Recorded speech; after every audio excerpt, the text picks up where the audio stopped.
kabajamoo obbo Abdii Ahmad hooggansa qonnaa fi qabeenya uumamaa godinaa hooggantoota godinaa akkasumas immoo bulchaa aanaa Dadar Mahammad Ramadaan itti gaafatamtuu waajjira paartii aanaa Dadar Aadde Tamiimaa Ahmed hooggansa aanaa akkasumas hundaa olitti immoo abbaa araddaa kanaa kan ta'e bulchaa araddaa Caffee Gurmuu Najiib fi araddoonni ollaa asitti argamtanis yoo jiran kan hunda immoo kan nu miidhagsu immoo uummanni araddaa kanaa baga guyyaa baniis misooma sululaa bara 2018 akka godinaatti aanaa Dadar filanneetti argamne waan ta'eef baga filamtamtanii baga guyyaa kanaan isin gajachuun barbaada. Misoomni sululaa jechuun akkuma hoogganaa waajjira qonnaatii fi bulchaan aanaa Dadar kaasanitti durarratti qabeeku qabu misoomni sululaa inisheetii muummee ministeeraa keenyaati. Muummee ministeeraa keenyaa Dr. Abiy waan inni nutti kenni galmaan hin geenyu barbaada.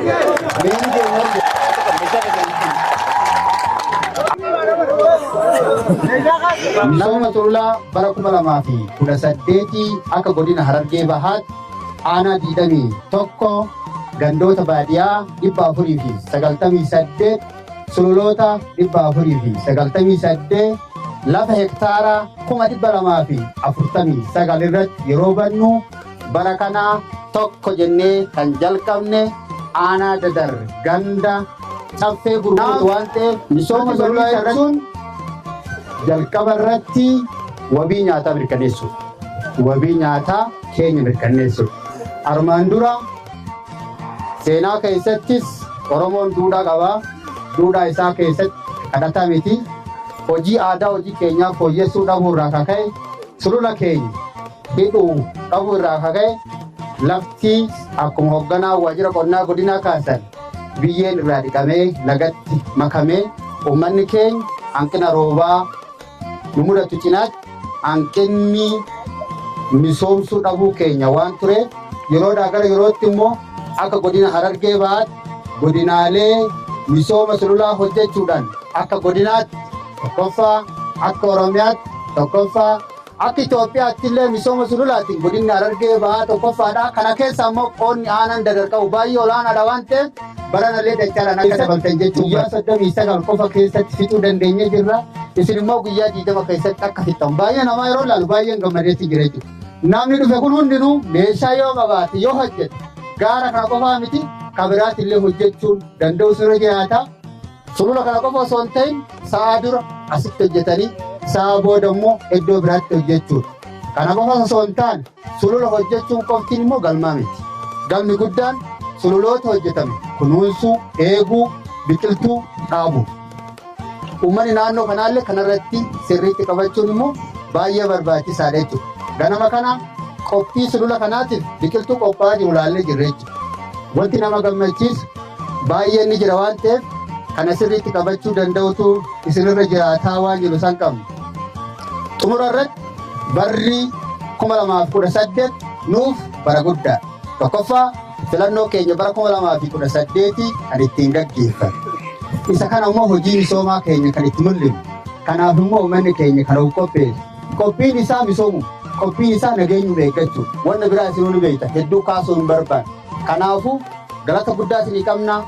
Baay'ee sirraa gammanne warra aanaa warra gandaa kana sirriitti qindeesse sirriitti hojjedhaa warri gandaa gurmuun keenya gandarra cicaasan keenya gurmooftan immoo uummata keenyaaf tajaajila si'ataa fooyya'aa hawaasni keenya irraa fayyadamu rakkoo bulchiisa gaarii nutti hin finne sirriitti hojjechuu danda'u sirra jiraataa hawaasa keessan qindeessitanii nageenya keessan eeggachuutu nurra jiraata.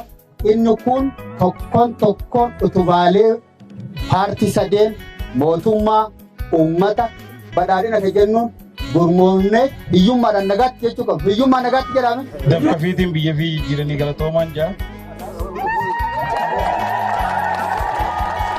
Kabajamoo obbo Habtaamuu Tasfaayee.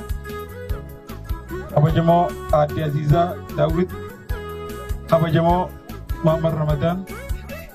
Kabajamtoota hooggansa godinaa waajjira keenyaatii fi kabajamtoota hooggantoota aanaadhaa kabajamtoota hooggantoota gandaa kabajamtoota hawaasa keenya bal'aa hiyyummaa waraanuuf baatan baga nagaa wal agarre jechuudhaan barbaade. Ani guyyaan qabeenya uumaa guyyaa guddaadha.